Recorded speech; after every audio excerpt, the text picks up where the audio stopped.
తాకట్లో ఉన్న మీ బంగారాన్ని విడిపించి ఆ రోజు ఆన్లైన్ రేటుకి కొంటాం. Sharma gold company.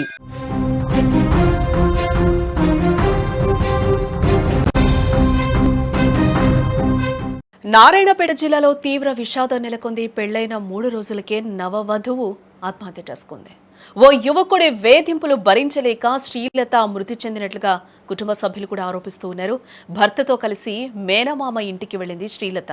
అక్కడే పురుగుల మందు తాగి ఆత్మహత్య చేసుకున్నట్లుగా తెలుస్తోంది. నిందితుడిని కఠినంగా శిక్షించాలంటూ కూడా కుటుంబ సభ్యులు డిమాండ్ చేస్తూ ఉన్నారు. పెళ్లై 3 రోజులే అవుతుంది.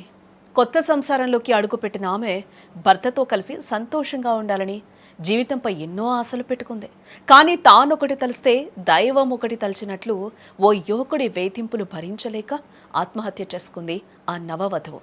నారాయణపేట జిల్లా కోస్గి మండలం చంద్రవంచ గ్రామానికి చెందిన శ్రీలతకు రంగారెడ్డి జిల్లా భీమవరం గ్రామానికి చెందిన మల్లేశంతో అక్టోబర్ 26వ తేదీన ఘనంగా వివాహం జరిపించారు.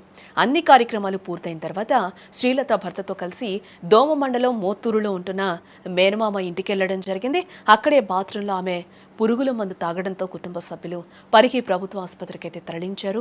పరిస్థితి విషమించడంతో మెరుగైన వైద్యం కోసం హైదరాబాద్కు తరలించారు. బట్ ప్రైవేట్ ఆసుపత్రిలో చికిత్స పొందుతూ శ్రీలత మృతి చెందినట్లుగా కూడా మనకి తెలుస్తోంది.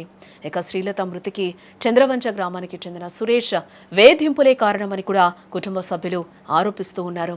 తమకు న్యాయం చేయాలని, నిందితుడిని అదుపులోకి తీసుకుని కఠినంగా శిక్షించాలని కుటుంబ సభ్యులు ఓ పక్కన డిమాండ్ చేస్తూ ఉన్నారు.